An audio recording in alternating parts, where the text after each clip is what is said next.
I have always been skeptical towards systematic approaches to solutions, and one example I can give is that of education or mass education.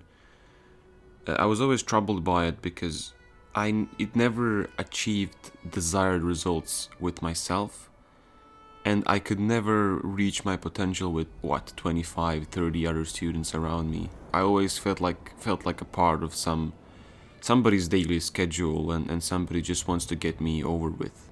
And I think most students can testify to this. I mean, people who succeed at school are not necessarily successful people in a holistic sort of way.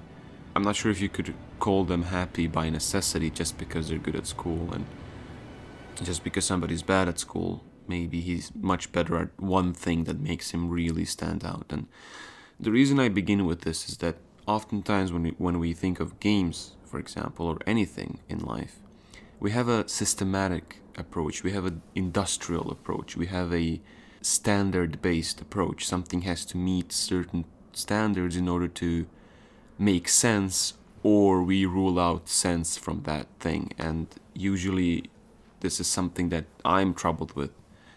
So another example is that's more relevant is, for example, of the game reviews.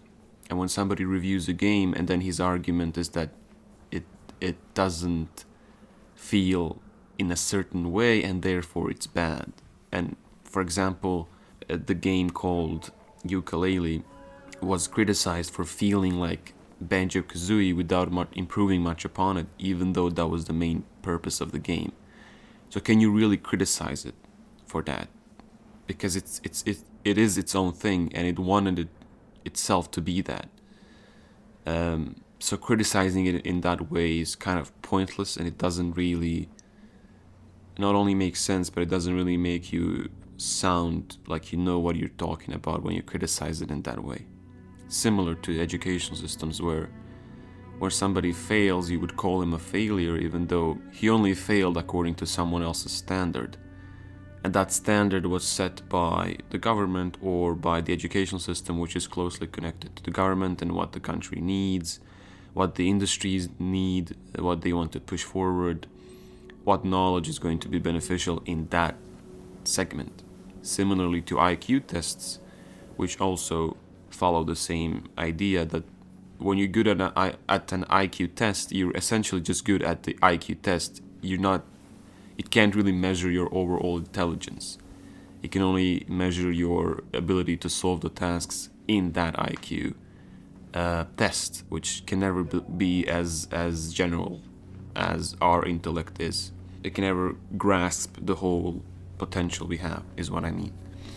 So why do I begin with this? I begin with this because when I played Journey, the game, I was really taken aback by it.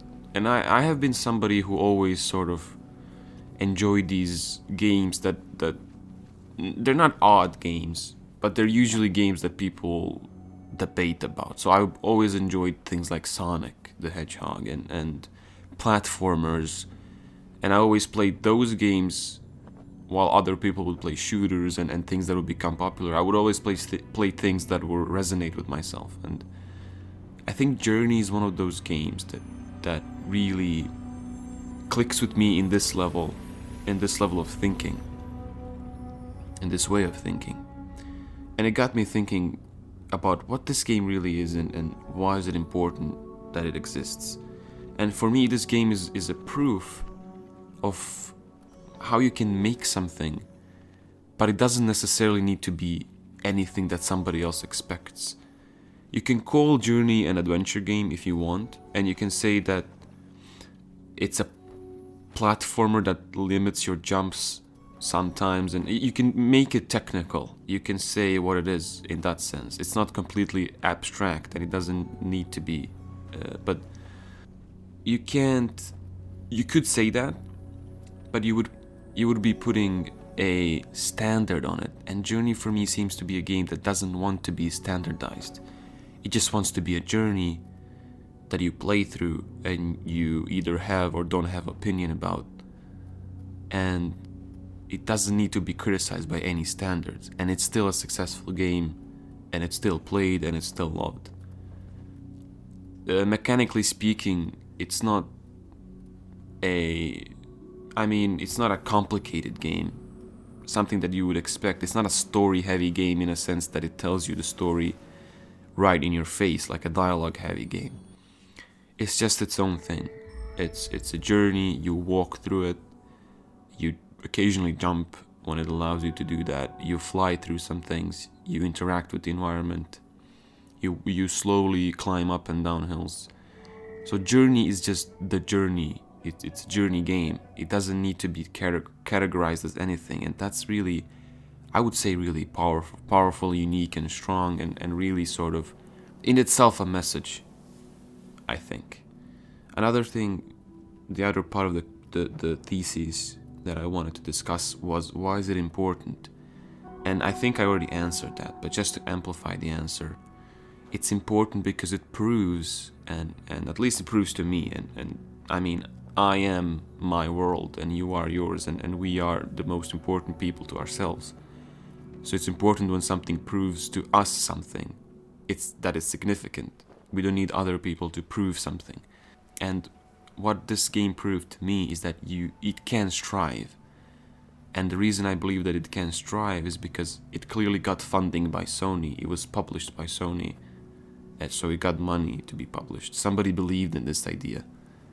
And that's really, it's a good thing. It's a light in the gaming industry, which is slowly being standardized, just like the Hollywood or the film industry. Slowly you are seeing repeated, safe solutions.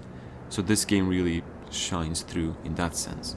And I think it's important because it exists, and it's important because it shows that these unsystematic approaches to video games and game design are still cherished and still available, and we still have the chance to make new games, but completely new games that don't rely on other ideas or on standards.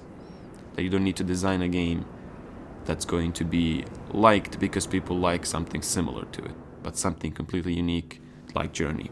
And I think that's the importance of it. And I would like to finish by saying that one thing that it's important to have in mind is that standards and ideals and certain traditions, these things are important and these things need to be followed. Journey is not completely out of the blue, in a sense that it's not a game that was just made on a system that never existed before, or that it was programmed with languages that didn't exist before, or that it was set on certain foundations.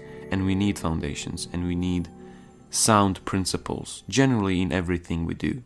You can take this lesson, I believe, into most things in life. But what it does with those elements and how it does it, the way it does it, is really significant, important, and I think games like Journey need to be supported and highlighted, and they're important for the future of the gaming industry. It's important because we can avoid complete standardization of the industry, which, as I stated in the beginning, troubles me. Standardization in a sense that there's only one way of doing things, and that something is important because everybody else says it's important, and basically what education does, that you just go through it, it's a set of things, you just gotta respect them, they lead into something that somebody else wants to do with you, and I'm troubled by that. And I like that games like Journey exist, and they are important because they're important to me and what I think is important, and I hope I conveyed this to you well. So I'm not saying that something has to be globally important because I feel so, but I hope I convinced you in the importance of things like Journey.